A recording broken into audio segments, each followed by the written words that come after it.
you ever watched someone on stage and thought to yourself, I could never do that? Well, same. And I used to think it was a confidence problem, but in actual sense, it was just because I thought I needed to embody their style and I didn't know what style I wanted to embody when it came to public speaking.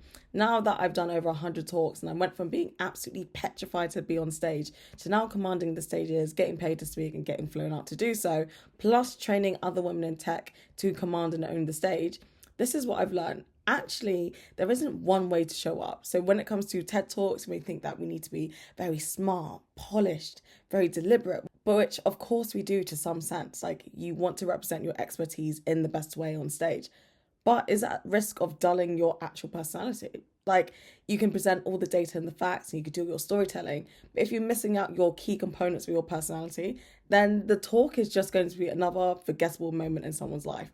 The thing is, when it comes to public speaking and showcasing your expertise, now it's easier than ever to stand out because loads of people are just going to ChatGPT, writing their very polished and perfect talks, but it's at a cost, and the cost is connection with the audience.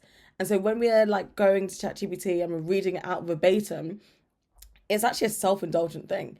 Yes, we get to say that we delivered the perfect talk, but when people watch it, is it actually memorable? Is it just reciting the same things that we can actually just prompt ourselves? So when it comes to the stage, there are actually 4 distinct speaker archetypes that you can really lean into. And so it means that, for different scenarios and audiences, you lean into one versus the other. But also throughout your talk, you're going to be moving through different archetypes yourself. So we're going to walk through now the 4 distinct speaker archetypes. And we're going to work out today which one or ones, and maybe it's a healthy blend of 2 or 3, do you like to lean in the most? And in what scenarios are those speaker types the best ones for you? So let's get started. Okay, so the first one up. The first speaker type that we're going to go into today is the rebel. And the rebel is the truth teller. They're provocative, but they're trying to change the status quo. They're doing it in a way that's very direct, a bit humorous, but at the end of the day, they're waking the audience up. A rebel is really powerful, especially at the beginning of the talk, maybe when people are sleepy after lunch, to wake them back up and tell them what people are maybe too afraid to say out loud. They often use humor to disarm the audience when it comes to giving them the harsh reality of a problem or thing they're looking to solve. So if you grew up having those beliefs that you're too much, too intense, too blunt, this is probably the speaker type for you. This is what a talk on perfection sounds like from the rebel type. We need to talk about perfectionism because as an industry, we have completely lost the plot. We're out here rehearsing a 20-minute presentation 47 times and writing a LinkedIn post 6 times that sounds like an AI advanced bot. And then wondering why at the end of the day, we literally need a 3-day nap. And the worst part is we treat it like a badge of honor. I see it all the time, even in job interviews. The interviewer says something like, what's your biggest weakness? And then you come equipped and deliver the most beautifully scripted line. I just care too much. I'm a perfectionist. That beautiful fake corporate lie that we say when it comes to our weaknesses, because we've been told that we need to share our weaknesses as if it's a secret positive. Literally praise people for doing all-nighters and raising millions of pounds when it comes to VC funding. And act completely shocked when we hear that people are so burnt out and exhausted. But we built that engine. We bought the ticket to that circus. And now it's time to burn the tent down. Okay, I'm back. But do you feel that energy? When it comes to the rebel, it's high energy. We want to challenge the status quo. Are we praising people for being perfectionists, or should we be actually concerned about what standards we're setting for people? One thing about the rebel is they do not ask for permission. So they're not tiptoeing around the room and trying to, appease to everyone. They're going to be so blunt and really be saying the quiet part out loud and calling out the systems and processes that actually aren't working in our favor. Essentially, the rebel fights for change by calling out the elephant in the room. On to our second archetype. This is the second archetype, which is called the heart. So the heart is the empath. They share personal stories, like the failures, the struggles, the raw moments, so you connect to them on a human-to-human level. And they don't rush their story. They intentionally take time to let you sit with that emotion and to build up that trust. So here's the same topic with a similar message, but told in the way of a heart. For the first time, I had to present something at work. And I spent the entire night before rewriting every single slide. I was absolutely petrified that if someone saw that the slide that I had was anything less than perfect, they saw that they would see through the cracks and the masks that actually I wasn't good enough. They'd realise that I don't actually belong here. The thing is, when we talk about perfectionism, we see it as a good thing about setting those high standards, but we don't often talk about the deep shame that comes with it. It's the belief that if I'm anything less than perfect, then I'm not enough. And that belief kept me small for years.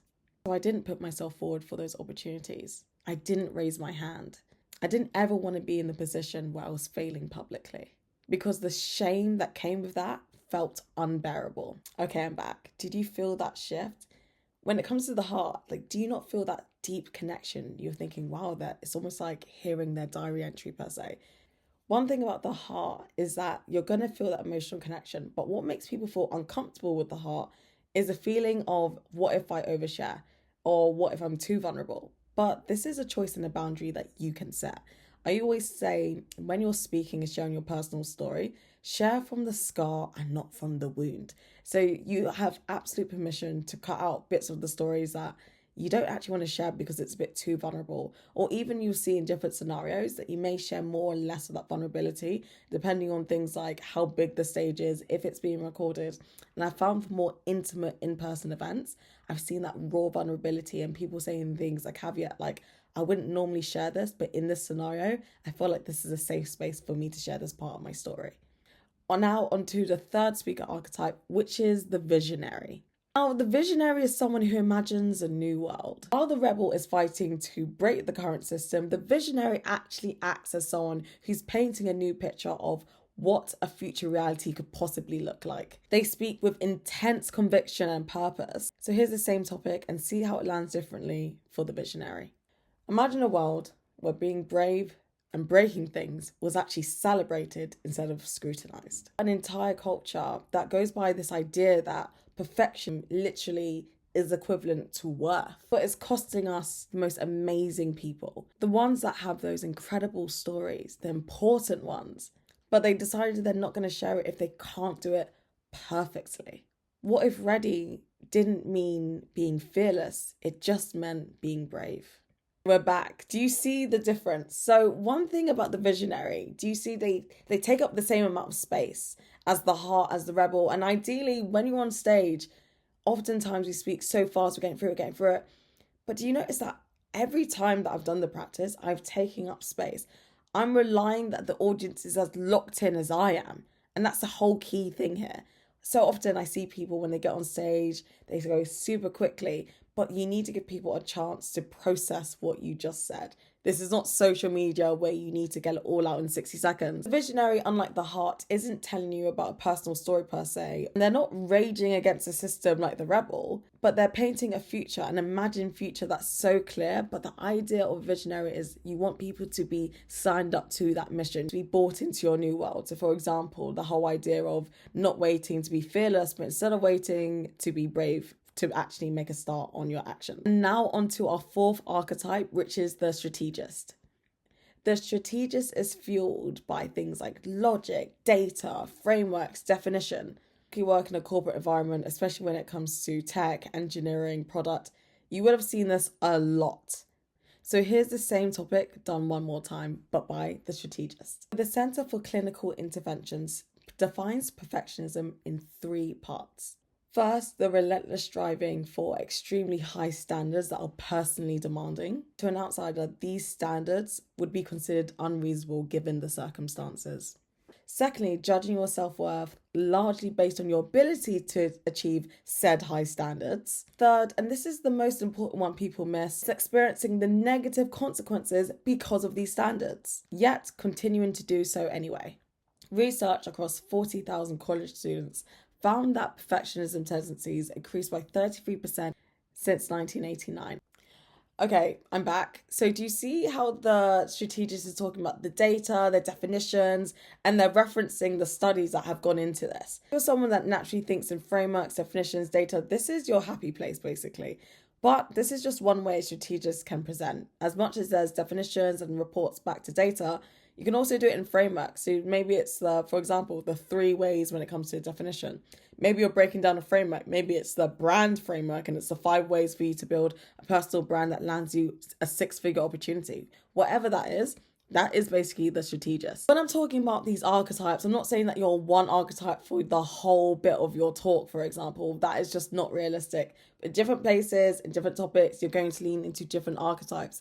But it's about finding which one actually resonates with you the most. So instead of performing like a strategist when you actually want to be more rebellious, or performing like a visionary when you actually want to lean more into the heart, this is a great way to see the way that you actually want to show up and tell your story or segments of your talk.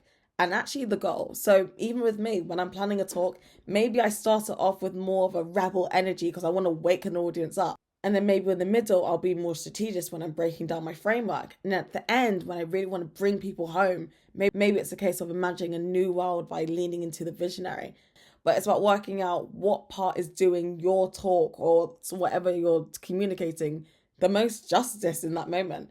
So if I'm talking like the rebel, but I'm actually trying to connect with the audience on a deep personal level, then they're just going to see the humor and not build that real trust and connection. This far, congratulations. I would love to know, please put into the comments, what speaker archetype are you? Are you a mix of two? Are you a mix of three? When do you lean more or less into some? I am so curious and I would love to read about this.